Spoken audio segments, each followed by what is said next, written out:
Labdien, mežāži! Maija taro prognoze.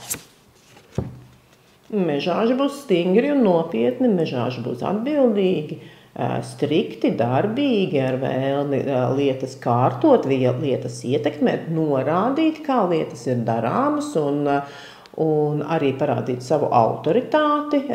Balss būs skaļāka nekā parasti un likumi būs stingrāki. Kaut gan tas ir ļoti piestāvīgi mežāzim.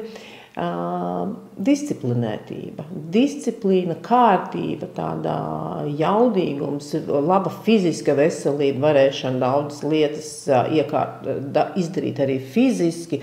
Tas nozīmē, ka jūs varat uzņemties papildus slodzi, jūs varat sportot, jūs varat vingrināt savu ķermeni,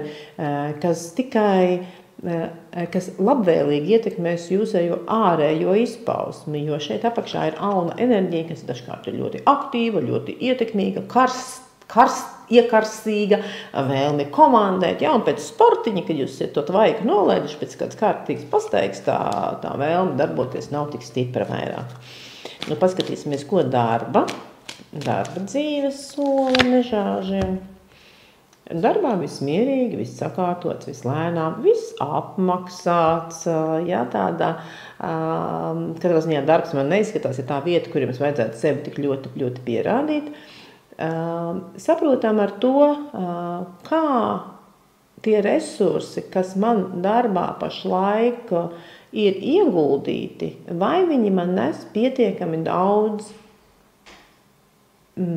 maksas, labuma, klientu, tad tā kā pārvērtīšanas laiks, jūs paskatāties, ir mierīgi, ir labi, ir sakārtot, bet tādēļ, ka ir mierīgi un labi un sakārtot, jums ir laiks paraudzīties, kā viss darbojās, vai viss ir vienlīdz labi, vai ir kaut kādas lietas, kas jau sāk stagnēt, varbūt kaut kādas vecas metodas, ko jau palēnām varētu pamainīt. Ja? Tātad Pentakļu karaliene ir stabila kārts, bet ar tendenci mazliet jau tā kā ieiet tādā komforta zonā, kurā nenotiek attīstība. Un tā kā jūsu kopējā enerģija ir saistīta ar aktivitāti, jums var iešauties lieliskas idejas arī tajā brīdī, kad darbā nekas tāds jau sevišķi nav jādara, bet jūs vienkārši jau sākat plānot, jau sākat saprast, kas, kur, kādā veidā ir labāk realizējams.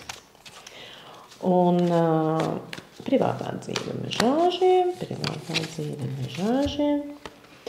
Arī privātā dzīvē kaut kāds tāds izteikts miers, klusums, sakārtotība un rodas kaut kāda vēlme arī tā kā lēnāk ar apskatīties, kas šeit ir labi, kas šeit varbūt buksē, kas te nav tik labi, bet katrā ziņā tāda mierīga rēna noskaņa, kas tagad ir jāsaprot, vai jums tāda patīk attiecībās, vai arī jums tas nepatīk, jo tāda nekā nenotikšanā, mežāzi varētu mazliet stracināt. Ja mežāzis vēlas kaut kur doties, uz pasākumiem, uz teātri, uz koncertu, un partneris saka, nē, pasēdēsim mājā, paskatieties, cik mums forši, mums dārzā, te tulpes zied, nekur neiesim. Arī mežāzis tas varētu ritīgi tracināt.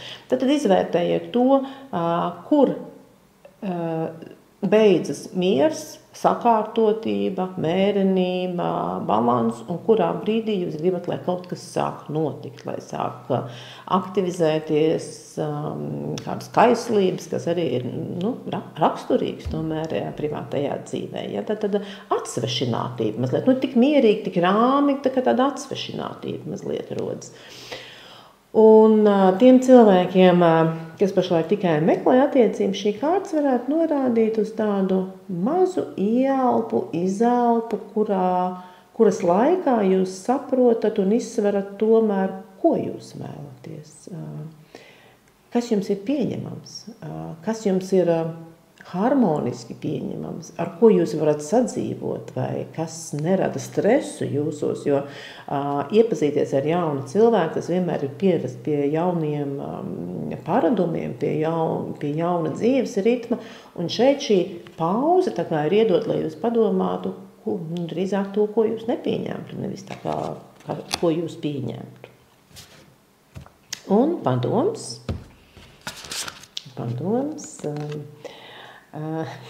padoms.